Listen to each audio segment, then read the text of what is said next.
નમસ્કાર. વિરાંજલી સમિતિ અને જીટીપીએલ પરિવાર તરફથી બધા પત્રકાર મિત્રોનું અમે સ્વાગત કરીએ છીએ. આપને ખ્યાલ છે તે પ્રમાણે 23 માર્ચે કાર્યક્રમ થવાનો છે અને એ કાર્યક્રમની વિગત આપવા માટે આજે આપણી સાથે જીટીપીએલના ડાયરેક્ટર કનકસિંહ રાણા, પ્રદીપસિંહ વાઘેલાજી, સૈરામભાઈ, માયાભાઈ, અલ્પાબેન અને ડોક્ટર નીલમ શુક્લા હાજર છે. હું વિનંતી કરીશ પ્રદીપસિંહજીને કે કાર્યક્રમની જે આગામી કાર્યક્રમની રૂપરેખા આપે.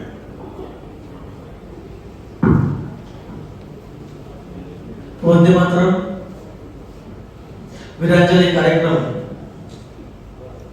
સાણંદ મુકામે નિરંતર 18 વર્ષ પૂરા કરીને 19મા વર્ષમાં પ્રવેશ કરવા જઈ રહ્યો છે. સાયરામભાઈના શબ્દોમાં કહું તો વિરાંજલી કાર્યક્રમ હવે યુવાન થઈ ગયો છે. આ કાર્યક્રમ માટેની પ્રેસ કોન્ફરન્સમાં આપ સૌ પત્રકાર ભાઈઓ અને બહેનોનું સ્વાગત કરું છું અને કાર્યક્રમ માટે તમારું પણ યોગદાન ગત વર્ષો દરમિયાન ખૂબ મહત્વનું રહ્યું છે.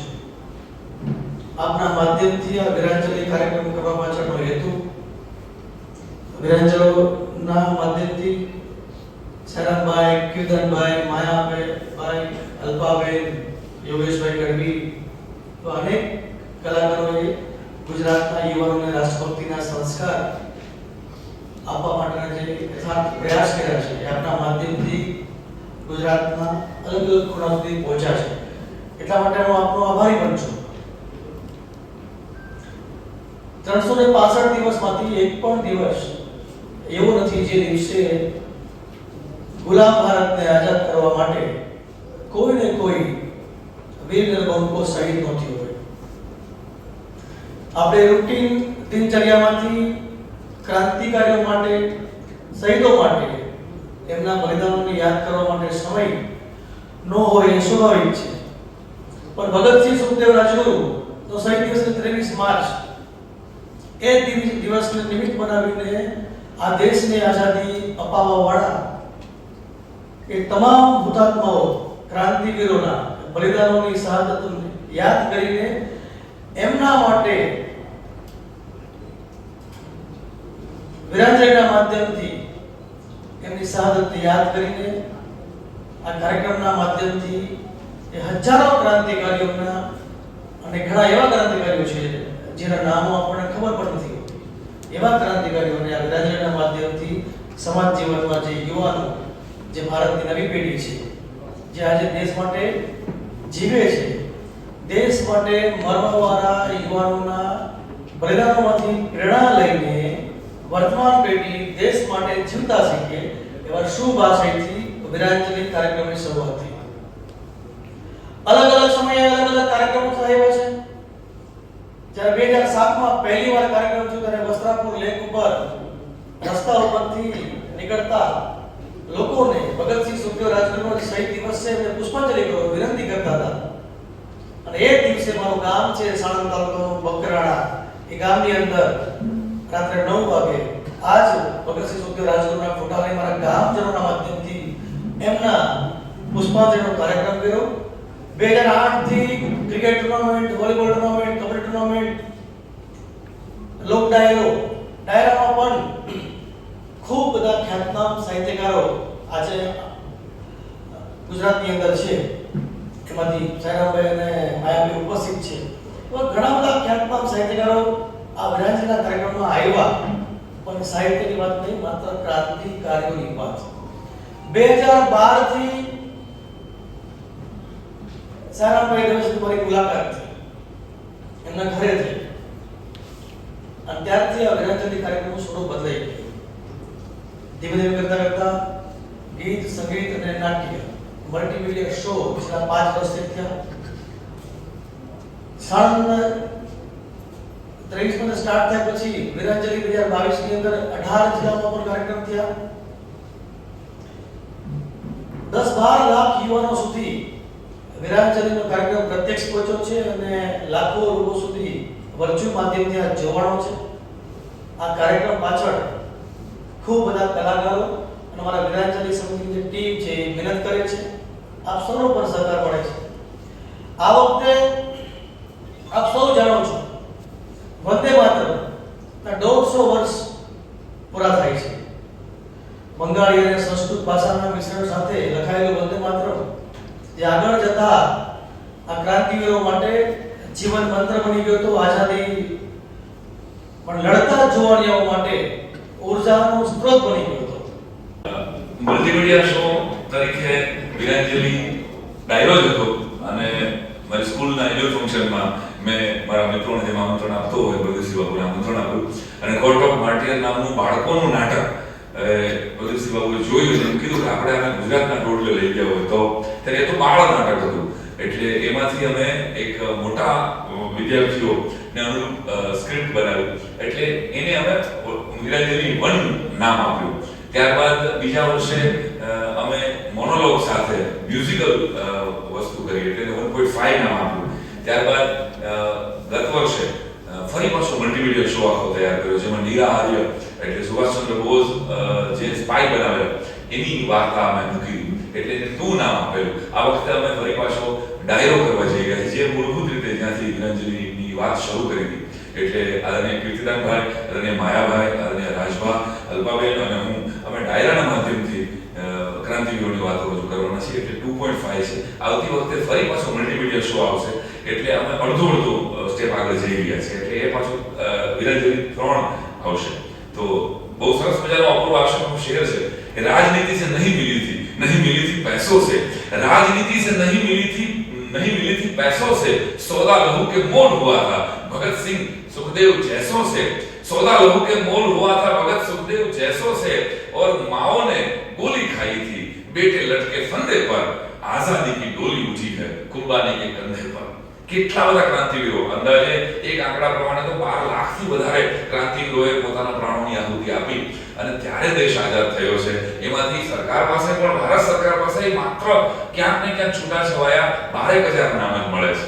તો આપણે વિસ્મૃતિના વારસદારો છીએ, આપણે ભૂલકણા છીએ આ બાબતમાં કે આપણે જેને પ્રાણોની આહુતિ આપી એને ભૂલી જાય છે. તો આ વિષય પ્રદેશોએ 2007 થી શરૂ કર્યો.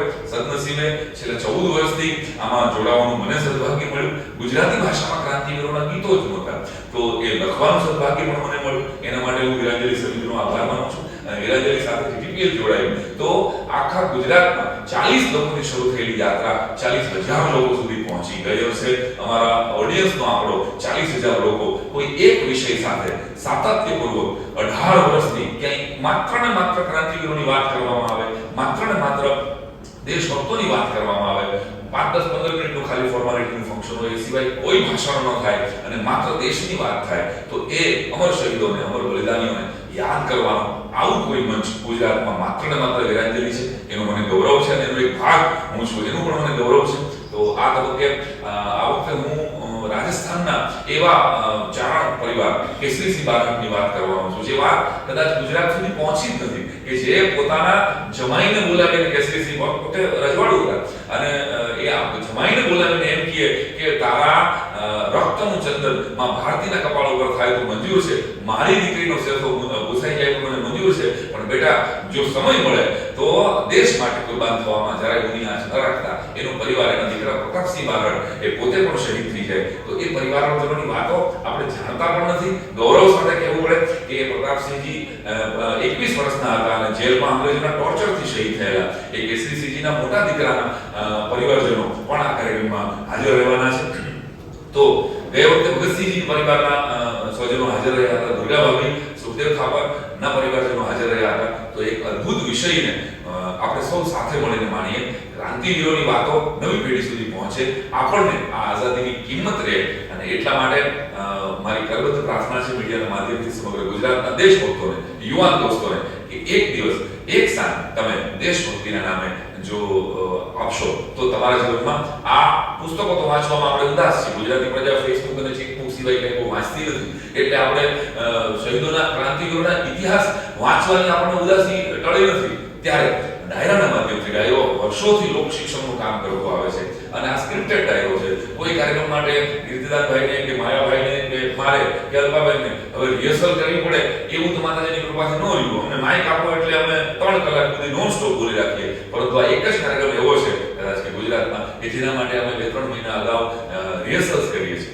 તો આવો એક સ્ક્રિપ્ટેડ ડાયરો એક ક્રાંતિવીરોને યાદ કરી અને એના પુણ્ય સ્મરણનો આ મોકો સમગ્ર ગુજરાતની જનતાને મળ્યો છે. ત્યારે 19મા વર્ષમાં એટલે ક્રાંતિ યુવાન થઈ રહી છે, ત્યારે હું ફરી એકવાર વિરાંજલી સમિતિ વતી પ્રદીપસિંહ બાપુ, કનકસિંહભાઈ અને આપ સૌ વતી આપને આમંત્રણ આપું છું કે આપ આવો અને આ દિવસે આપણે ક્રાંતિવીરોને યાદ કરીએ અને આપણે એનું પુણ્ય સ્મરણ કરીએ. ભારત માતા કી જય.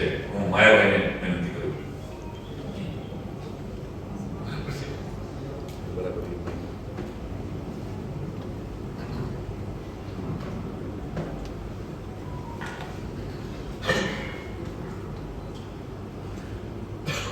પહેલા તો આ બધાને નમસ્તે અને દરેક પત્રકાર મિત્રોનું સ્વાગત છે. પ્રદીપસિંહ બાપુએ જે વાત કરી, સાયરામભાઈએ જે વાત કરી, ગુજરાતના અલગ અલગ વિસ્તારમાં અલગ અલગ કાર્યક્રમોનું મહત્વ હોય છે. જેવી રીતે શિવરાત્રી છે તો બધા ભક્તિ રસ માટે એ તલસતા હોય છે. આપણા લોકમેળાઓ પણ છે, માધવપુરના મેળાથી લઈ અને તરણેતર સુધી. પણ અત્યાર સુધી ગુજરાતમાં અથવા તો ભારતમાં રાષ્ટ્રભક્તિ માટેનો કોઈ કાર્યક્રમ શરૂ થયો હોય તો એ સાણંદમાં પ્રદીપસિંહ બાપુએ કર્યું છે, એનું મને ગૌરવ છે. કારણ આખા ગુજરાતની છેલ્લા 18 વર્ષથી કામ ડોળે રાહ જોવાતી હોય છે કે આ એક જ ડાયરો એવો છે કે એમાં ભક્તિ રસ તો હોય છે, પણ રાષ્ટ્રભક્તિનો જે રસ જો પ્રદાન થતો હોય તો એ સાણંદના વિરાંજલી કાર્યક્રમમાં થતો હોય છે. મારે વચ્ચે પણ 2 વાર કોઈ કાર્યક્રમમાં જયેલો છું. આ જરાય ભૂલ લગાડને આપને પણ આપના માધ્યમથી એટલું કહું છું કે જે મિત્રોને કાર્યક્રમનો એક ભાગ હોય છે વાહ વાહ, ક્યા વાત છે, વાહ. પણ મારે કહેવું છે કે સાણંદના આ વિરાંજલી કાર્યક્રમમાં આહકારો નીકળે છે. અને જ્યાં સુધી ભારત વર્ષના કે ગુજરાતના યુવાનોમાં આહકારો નહીં આવે, જ્યાં પીડા નહીં હોય, જ્યાં વેદના નહીં હોય, એ પીડા અને વેદના વગરનો પ્રેમ એ રાષ્ટ્રભક્તિ સુધી ન પહોંચાડી શકે. પણ મારે એટલું કહેવું છે કે આ સાણંદના કાર્યક્રમમાં, વિરાંજલી કાર્યક્રમમાં માણસો આંખ ભીડી કરી જાય છે કે આ રાષ્ટ્ર માટે આવા વીર પુરુષોએ બલિદાન આપ્યા. તમે કલ્પના કરો, ભગતસિંહને પોતાની દાઢી કાઢવી પડે, પોતાને વાળ ઉતારવા પડે અને એને માથે ટોપી પહેરવી પડે અને તો જ અંગ્રેજોના ઓલામાં જઈ શકે. આવી પીડા પ્રાપ્ત કરીને દાખલા તરીકે દરેક કલાકારો અલગ અલગ એક વીરોની વાત કરવાના છે. સાયરામભાઈએ કીધું કે ભાઈ દર વર્ષે કંઈક નવું પાત્ર જે સમાજ વચ્ચે નથી ગવાણું અથવા તેને યાદ નથી કર્યું, એના બદલે આ કાર્યક્રમ એમના પરિવારને ગોતીને મંચ ઉપર લાવે છે. એટલે સમાજને એ પણ વાત હોય કે ભગતસિંહના પરિવારને આપણે ક્યારે મળી શકીએ, કોઈ પણ જેટલા નામ લઈએ તો આ કાર્યક્રમની અંદર ગુજરાતની અંદર હું એમ કહું કે આ પહેલો એવો કાર્યક્રમ છે. અને ત્રીજી વાત એ છે એમાં કાંઈક છે ત્યારે 18 વર્ષ પૂરા કરીને 19મા વર્ષમાં પ્રવેશ થયો છે. નહીં તો કાર્યક્રમો થતા હોય હું તો ન રખો, આ એવું નથી. પણ જેની અંદરથી સંવેદના, રાષ્ટ્રપ્રેમ ઉભો થાય અને એક એક પાત્રને કલાકારો મઢીને સમાજ સામે મૂકે છે. આ વખતે દાખલા તરીકે મારા ભાગમાં મંગલ પાંડે આવ્યા છે, તો હું અગાઉ એની અત્યારથી તૈયારી કરી રહી. જ્યારે મેં પોતે પણ જ્યારે એમાં જેમ જોયું પ્રદીપસિંહ બાબુ, ત્યારે ખબર પડી કે આ માણસ તો આપણા ભારતની તમામ ગૌશાળામાંનો ફોટો હોવો જોઈએ. આ મહાપુરુષ એ તો સામાન્ય તમે સાંભળો કે એ અંગ્રેજના ફોજમાં નોકરી કરનારા માણસ હતા અને એમાંથી એને અંગ્રેજોની ખબર પડે કે આ અંગ્રેજો કેવલ ને કેવલ રાષ્ટ્રને ગુલામ બનાવવાનું નહીં, પણ આ દેશની સંસ્કૃતિને અભડાવવાનું પણ કામ કરી રહ્યા છે. અને જે કાર્ટિસ ઉપર જે કેપ આવે એની અંદર ગાય અને સુવર્ણ માંસને અંદર ફિટ કરવામાં આવે છે.